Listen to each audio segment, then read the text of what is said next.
देवादिदेव महादेव कहते हैं कि जब जब जरूरत पड़े तब तक उसने दिया है आपको, तब तक उसने प्रदान कराया। पर देवराज की गलती क्या हो गई कि देवराज अपनी पत्नी का पेट भरने के लिए भगवान दे देते, बच्चों का पेट भरने के लिए भगवान दे देते, अपने परिवार का पेट भरने के लिए भगवान दे देते। पर देवराज की गलती क्या हो गई? देवराज की एक गलती सबसे प्रबल हो गई कि वो पर स्त्री में लग गए।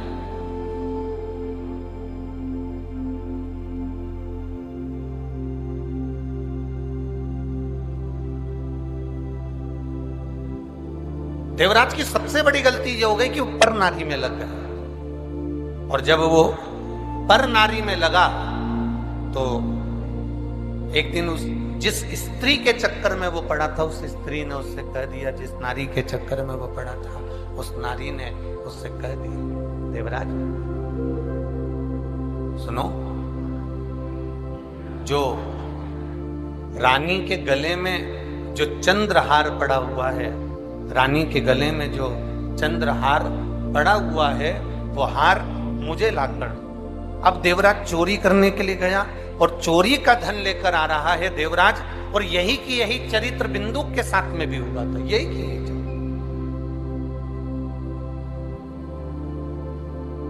चोरी का धन लेकर आ रहे थे, कहां जाए?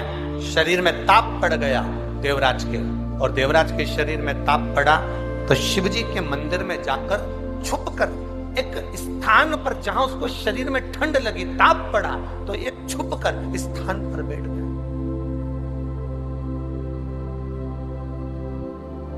शिव पुराण कह रही है देवराज को यह मालूम नहीं है कि मैं किस स्थान पर पहुंच गया। देवराज को यह मालूम नहीं है कि मेरा स्थान बदल गया। अभी तक मैं चोरी का धन लेकर अपने घर जाता था, आज पहली बार चोरी के धन को लेकर मैं भगवान शंकर के देवालय तक पहुंच गया। चोरी का धन लेकर आज मैं शिवालय तक पहुंच गया। एक ब्राह्मण देवता भगवान शिव की, शिव महापुराण की कथा का वाचन कर रहे। जब भगवान शंकर की पुराण का वाचन कर रहे थे, बीच बीच में वो दोनों हाथ उठाकर हर हर महादेव कह रहे थे, तो देवराज के मन में थोड़ा सा क्रोध जागृत होने, देवराज को थोड़ा सा क्रोध आने लगा। और देवराज को क्रोध इसलिए आ रहा था क्योंकि उसके शरीर में ताप पड़ रहा था, शरीर में कष्ट हो रहा था, और ब्राह्मण देवता चिल्ला चिल्ला के हर हर महादेव कह रहे थे, तो मन को थोड़ा सा क्रोध आया। ताप पड़ने के कारण बस क्रोध आया क्रोध। देवराज शिवजी के मंदिर को छोड़कर एक बेलपत्री के वृक्ष के नीचे जाकर बैठ गए। बेलपत्र के वृक्ष के नीचे बैठे। शिव पुराण कहती है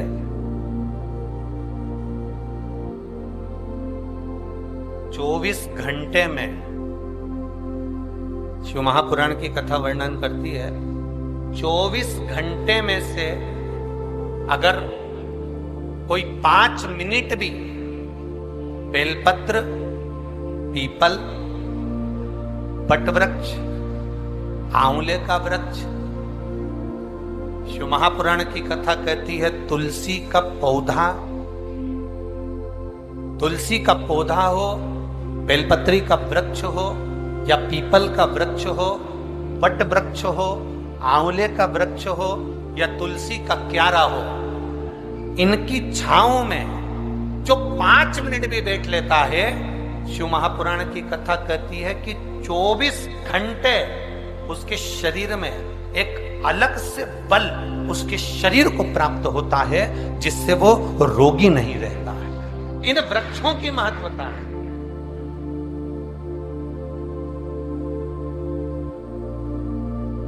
पांच व्रत नहीं, 6 व्रत नहीं, 7 व्रत नहीं, 11 व्रत नहीं।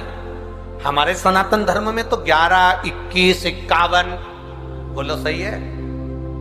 7, 5 ऐसा नियम चला आया है हमारे सनातन धर्म का कि 5 व्रत करना है, 7 व्रत करना है, नवरात्रि के 9 व्रत करना है, 11 व्रत करना है, 21 व्रत करना है, 31 करना है, 108 करना है, 1008 करना है। ऐसा नियम हमारे शास्त्रों का चला आया। फिर आखिर 5 व्रत नहीं, 7 व्रत नहीं, 6 व्रत नहीं, 4 व्रत नहीं, 3 व्रत नहीं, 16 व्रत का नियम कहां से आया? 16 व्रत ही क्यों?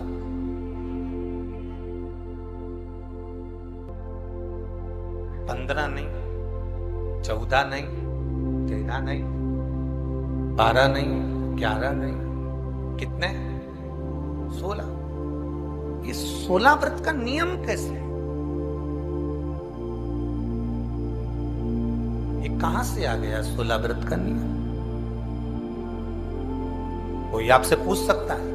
आपके घर के बच्चे कह सकते हैं, मम्मी ओ माँ क्या कर रही हो? माँ ने कहा बेटा मैंने 16 सोमवार के व्रत उठाए। 16 सोमवार के व्रत उठाए? हाँ। क्या करती है उसमें?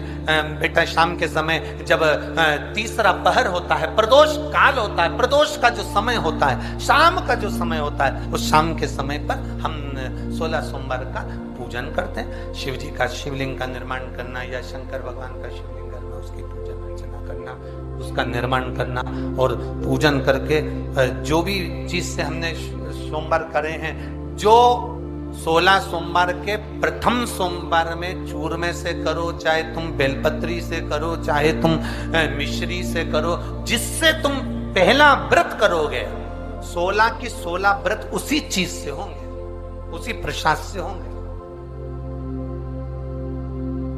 बच्चे कहेंगे हाँ ये 16 व्रत का विधान कहां से आया, 16 व्रत का नियम कहां से आया?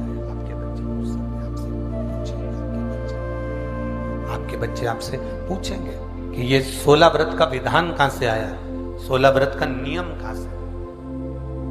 तब आपको बताना है। अवंतिकापुरी उज्जैनी में एक कन्या रहती थी जिसका नाम सुगंधा था। बड़े ध्यान से सुनना, 16 सोमवार के व्रत तो आपने बहुत करे हैं, पर 16 सोमवार में 16 सोमवार का नियम कहां से आया? 15 नहीं, 14 नहीं, 5 नहीं, 6 नहीं, 7 नहीं, 21 नहीं, 20 नहीं, 16 का नियम कहां से आया? वो 16 के नियम हो जाए। और यहीं से 16 सोमवार व्रत की प्रारंभता है, इस कथा की प्रारंभता। और जिन जिन को स्मरण में ना हो, मेरी माताओं से निवेदन है, जिनको नहीं मालूम है कि 16 सोमवार के 16 व्रत का विधान कहां से आया, उनको आप सुना सकते हो, आप उनको बता सकते हो। अवंतिकापुरी में एक सुगंधा नाम की एक बड़ी सुंदर कन्या रहती थी, बड़ी सुंदर थी। उसके चेहरे पर बड़ा आकर्षण था, उसके चेहरे पर बड़ी चमक थी, उसके चेहरे पर बड़ी रौनकता थी, बड़ी। अब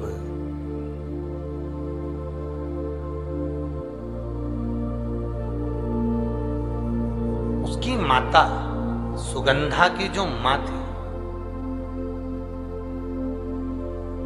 सुगंधा जो कन्या थी, उसकी जो माता थी जिसका नाम रेणुका था, वो रेणुका एक काम बड़ा विचित्र करती थी। किसी भी देवालय में जाती थी, किसी तीर्थ में जाती थी, किसी मंदिर में जाती थी, किसी शिवालय में जाती थी, किसी तीर्थ स्थान पर जाती थी, पुष्प साथ में ले जाए ना ले जाए, प्रसाद साथ में ले जाए ना ले जाए, सोना चांदी दान करने के लिए ले जाए ना ले जाए, पैसा धेला कहीं चढ़ाने ले जाए ना ले जाए, वो एक इत्र की शीशी में रुई को भिगोकर एक डब्बी में भरकर लेकर जाती थी। और उसका नियम था वो रेणुका का कि वो रुई, वो कपास, वो जो इत्र लगा हुआ जो पदार्थ, जो इत्र लगी हुई जो रुई है, उस रुई को, उस कपास को भगवान के दरवाजे पर, चौखट पर उसको लगा कर आती थी। ये रेणुका का नियम था, ये सुगंधा की मां का नियम था।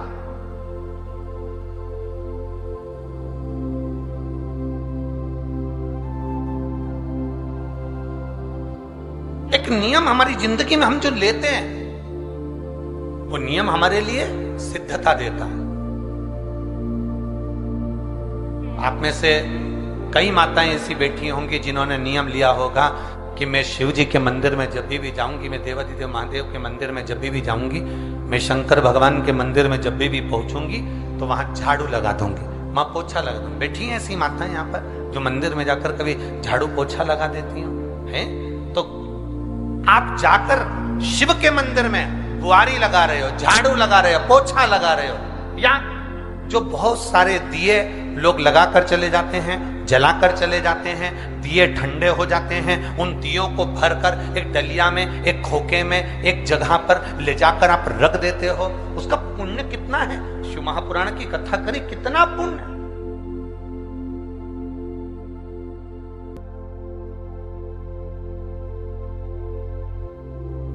गुरु नानक देव जी ने तो अपने शिष्य वाले से कहा था, गुरु नानक देव जी अपने शिष्य से कहते हैं, संत शिरोमणि में भी शिरोमणि परम पूज्य गुरु नानक देव जी अपने शिष्य बाले से कहते हैं, बाले सुन, भंडारा करने वाला भंडारा करे, लंगर करने वाला लंगर करे, चखने वाला चखे, करने वाला करे। अगर भूलवश भी बाले, अगर कोई भूलवश भी उस लंगर के स्थान पर से मात्र एक गीला कपड़ा कर कर, एक पोछा कर कर, एक बुआरी सवारनी कर कर अगर निकल भी जाता है तो वो अपनी जिंदगी के कई दुखों को समाप्त कर जाता है। गुरु नानक देव जी कह रहे हैं बाले से।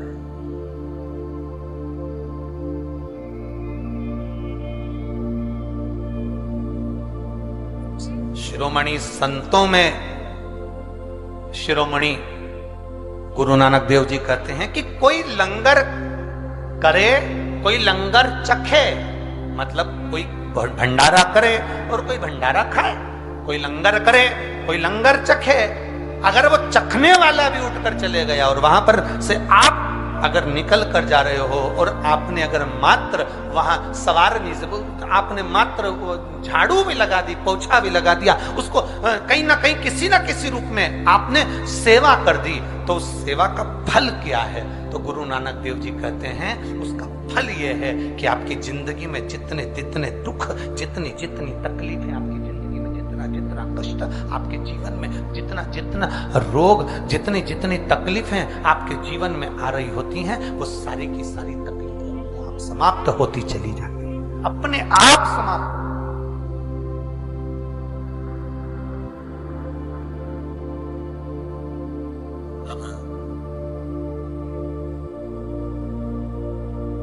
रेणुका नियम था, इत्र निकाल लेती थी, उस इत्र को रेणुका वो भगवान की जो चौखट थी, भगवान का जो द्वार था, भगवान की जो दरवाजा था, भगवान का जो द्वार था, भगवान की जो चौखट थी, उस चौखट पर उसको लगा देते। उसका फल क्या मिला? भगवान कृष्ण ने शंकर भगवान की आराधना गर्गाचार्य बाबा के कहने पर करी थी, और भगवान कृष्ण के घर में एक भी औलाद नहीं थी, एक संतान नहीं। और भगवान कृष्ण ने गर्गाचार्य बाबा से पूछा था, मेरे घर में औलाद नहीं, संतान नहीं, क्या करूं? शंकर भगवान की आराधना करो, एक एक रानी के साथ बैठकर 11-11 दिन तक शिव जी की भक्ति करो। भगवान कृष्ण ने 11-11 दिन तक एक एक रानी के साथ बैठकर भगवान शंकर की आराधना करी। आखिरी में देवाधिदेव महादेव प्रसन्न होकर वर दे दिए। कृष्ण भगवान को वर दिया, हे कृष्ण, तुमने मेरी आराधना 11-11 दिन तक एक एक रानी के साथ करी है, तुम्हारी एक एक रानी से 11-11 संतान होगी। 10 छोरा 1 छोरी भगवान कृष्ण के यहाँ एक एक रानी से हुए। 1,77,186 बच्चे भगवान कृष्ण के घर में शिव जी की कृपा से।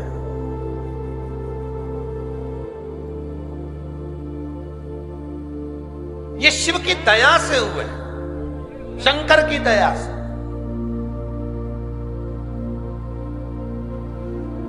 कहा रेणुका बस एक काम करती थी, बाबा के चौखट पर, भगवान के दरवाजे पर इत्र लगा देती थी। वो इत्र की सुगंध का फल ये मिला कि वो साधारण फल नहीं था। इत्र की सुगंध का जो फल था, रेणुका का जो गर्भ ठहरा, उस गर्भ से जो संतान हुई उसका नाम सुगंधा था। सुगंधा अवंतिकापुरी में रह रही है। अवंतिका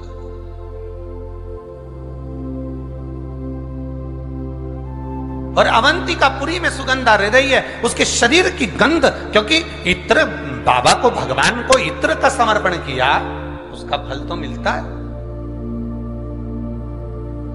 उसका फल कभी समाप्त नहीं होता। हमारा निवेदन है, शिव जी के मंदिर में अगर आप एक लोटा जल समर्पित कर रहे हो, शंकर जी के मंदिर में आप अगर एक लोटा जल लेकर जा रहे हो, शंकर जी के मंदिर में अगर एक लोटा जल समर्पित कर रहे हो, आपके घर के पास में जो शिवालय हैं वहां जाकर अगर आप एक बेलपत्री समर्पित कर रहे हो, वहां पहुंचकर आप मंदिर की सफाई कर रहे हो, वहां पहुंचकर आप भगवान की भक्ति कर रहे हो, श्री शिवाय नमस्तुभ्यम बोल रहे हो, ओम नमः शिवाय बोल रहे हो, नमः शिवाय बोल रहे हो, तुम्हारी मर्जी पड़े जो नाम का विस्मरण कर रहे हो, तुम्हारा करा गया वो पुण्य, तुम्हारा करा गया वो भजन, तुम्हारा किया गया वो मंत्र जाप खाली नहीं जाए, वो खाली नहीं जाए।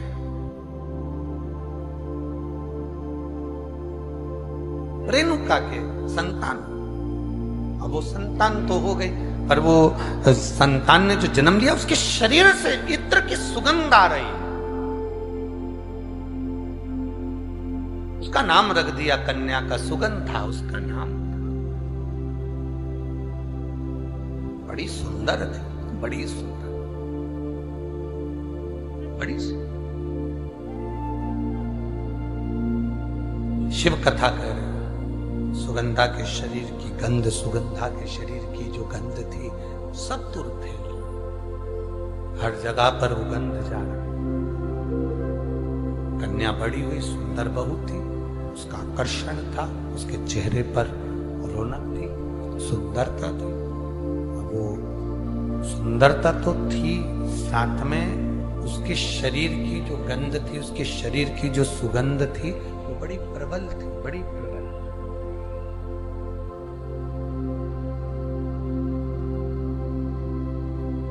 और सुगंधा के शरीर की सुगंध, सुगंधा के शरीर की गंध और उसकी सुंदरता बढ़ती चली गई, बढ़ी। अभी कहा पद मिले, प्रतिष्ठा मिले, सत्ता मिले, वैभव मिले, कुर्सी मिले, सुंदरता मिले, धन मिले, उसका सदुपयोग करो, दुरुपयोग नहीं।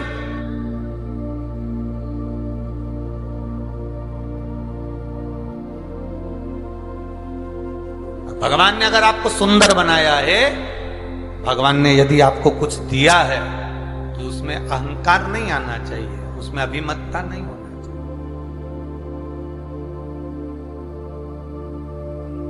अहंकार देव ऋषि नारद को भी आ गया था कि मैंने कामदेव को जीता है, मैंने काम को जीत कर रखा है, मैंने काम को अपने वश में कर रखा है, मैंने कामदेव को अपना कर रखा है। जिस कामदेव को देव अधिदेव महादेव नहीं जीत पाए, जिस कामदेव को स्वयं शंकर भगवान नहीं जीत पाए, उस कामदेव को देव ऋषि नारद कहते हैं मैंने जीत कर रखा। मतलब मैंने काम को जीता तो मैं सुंदर हूं। और अपनी सुंदरता का बखान करने के लिए एक सत्ता में, एक सभा में जाकर बैठ गए। उस सभा में कन्या का स्वयंवर था। भगवान से वर प्राप्त किया था कि ऐसी सुंदर मेरी काया बना दो जिससे ये कन्या मेरे गले में माला पहना दे।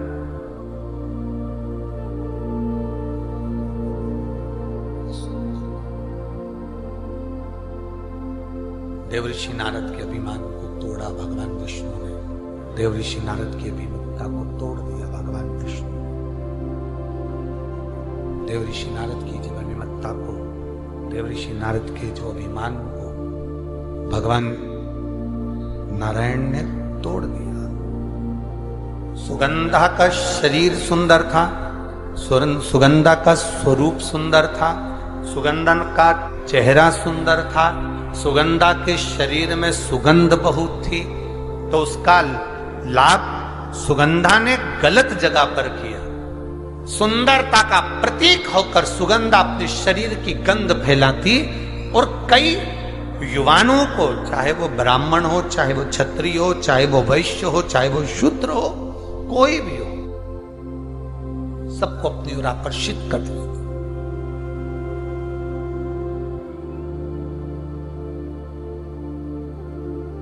सुगंधा ने अपने शरीर के बल पर लोगों को अपनी मुट्ठी में कर लिया, अपने कब्जे में कर लिया। एक नारी, एक स्त्री, एक पुरुष, उसको बल, स्त्री को सुंदरता, एक नारी को, एक पुरुष को एक बल, एक सुंदरता परमात्मा देता क्यों? कभी आप लोगों ने अंदाजा लगाया? कभी किसी शास्त्रों पुराण में, किसी वेद में, कभी शास्त्रों में अध्ययन किया कि किसी पुरुष को भगवान सुंदरता दिया, बल दिया, किसी नारी को भगवान ने सुंदरता दिया, चतुरता दी, सुंदरता दी? क्यों दी? उसका कारण क्या है? किस लिए?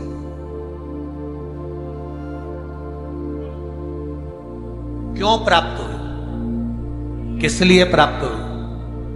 शिव महापुराण की कथा में मां पार्वती जी जब उमा बनकर जन्मी थी, माता पार्वती का ये पार्वती अवतार तो 52 नंबर का है।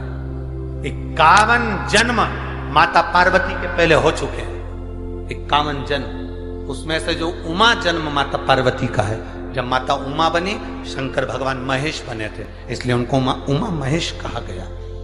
तो उमा माता ने भगवान शिव जी से पूछा था, भोलेनाथ जी एक बात बताइए, हम आपसे पूछना चाहते हैं, हमें केवल इतना बता दीजिए कि नारी की सुंदरता नारी को क्यों प्राप्त हो?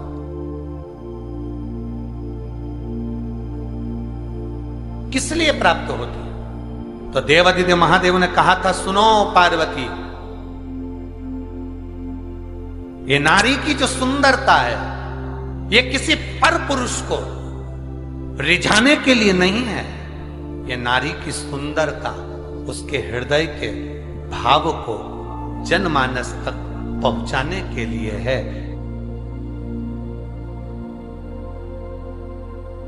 दुनिया का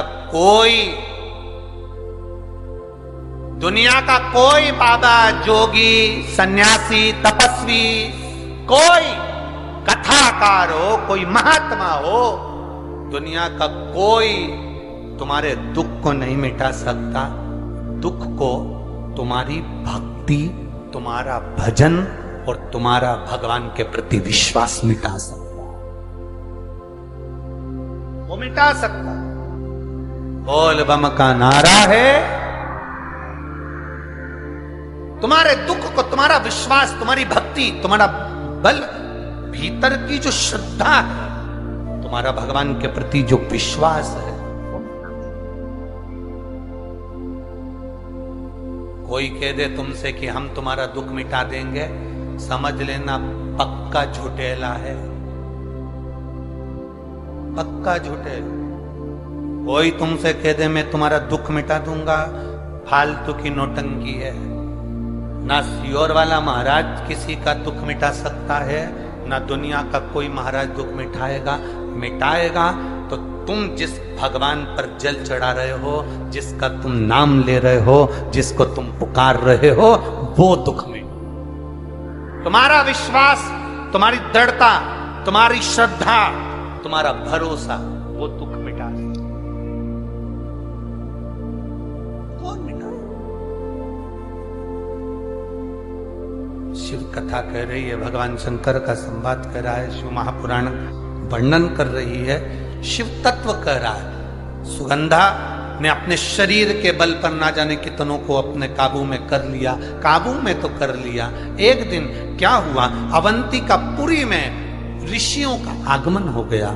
ऋषि कुमार आए, अवंतिकापुरी में बैठे और क्षिप्रा माँ के तट पर बैठकर अवंतिकापुरी में ऋषिगण सबकी सब तप साधना में लीन होने लगे। इनकी सुंदरता को देखकर, इनके स्वरूप को देखकर सुगंधा ने विचार करा, क्यों ना इनको भी मैं अपनी मुट्ठी में कर लूं, इनको भी मैं अपने कब्जे में कर लूं और इनको भी मैं अपनी चाल में चलाऊं। सुगंधा ने अपने शरीर की सुगंध के माध्यम से ऋषियों के सामने अपनी सुंदरता का जाल फैलाना प्रारंभ।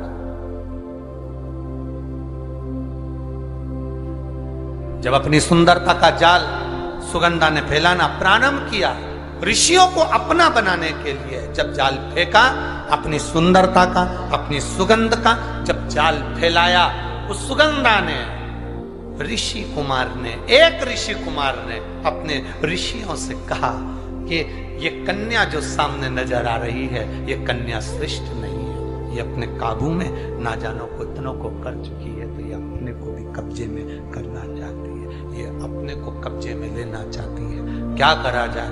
ऋषियों ने कहा कोई बात नहीं, इसके माता पिता के कोई पूर्व के पुण्य होंगे जिसके कारण ये कन्या के शरीर में सुगंध आई है और इसका अवंतिकापुरी में जन्म हुआ है, ये पूर्व के कर्म होंगे।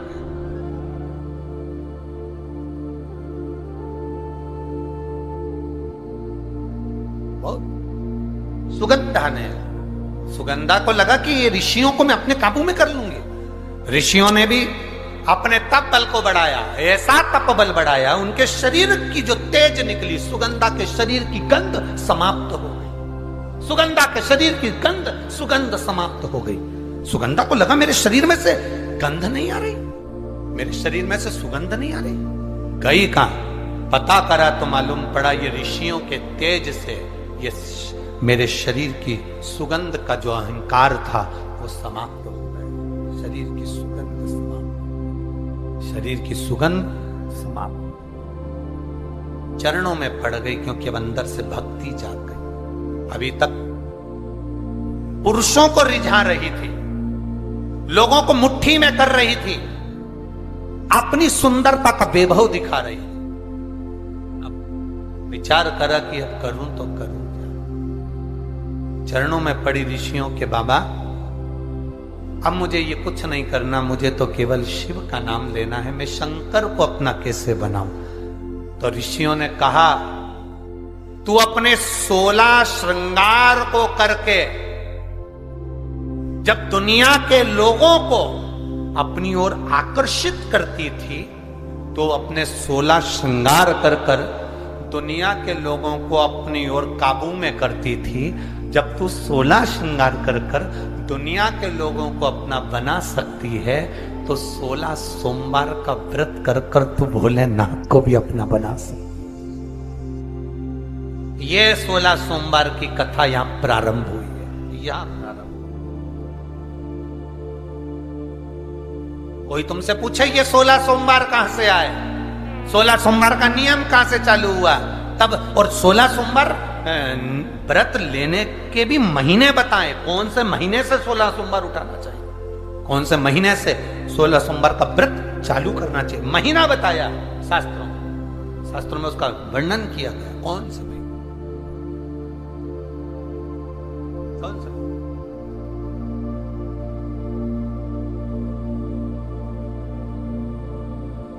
16 सोमवार का जो व्रत है, 16 सोमवार तुम 16 श्रृंगार कर कर 16 श्रृंगार कर कर तुम ये 16 श्रृंगार कर कर जब दुनिया के लोगों को अपनी ओर आसक्त करती हो, 16 श्रृंगार कर कर जब तुम दुनिया के लोगों को अपने काबू में करती हो, 16 श्रृंगार कर कर जब दुनिया के लोगों को तुम अपना बना लेती हो, तो सुनो ए सुगंधा, तुम 16 कला में निपुण भगवान चंद्र के 16 सोमवार का व्रत प्रारंभ करो, तुम्हें देव अधिदेव महादेव तुम्हारे होंगे और तुम्हारा जीवन फिर कल्याणप्रद हो जाएगा, फिर कल्याण। ये सुगंध है, 16 सोमवार कोई साधारणता है।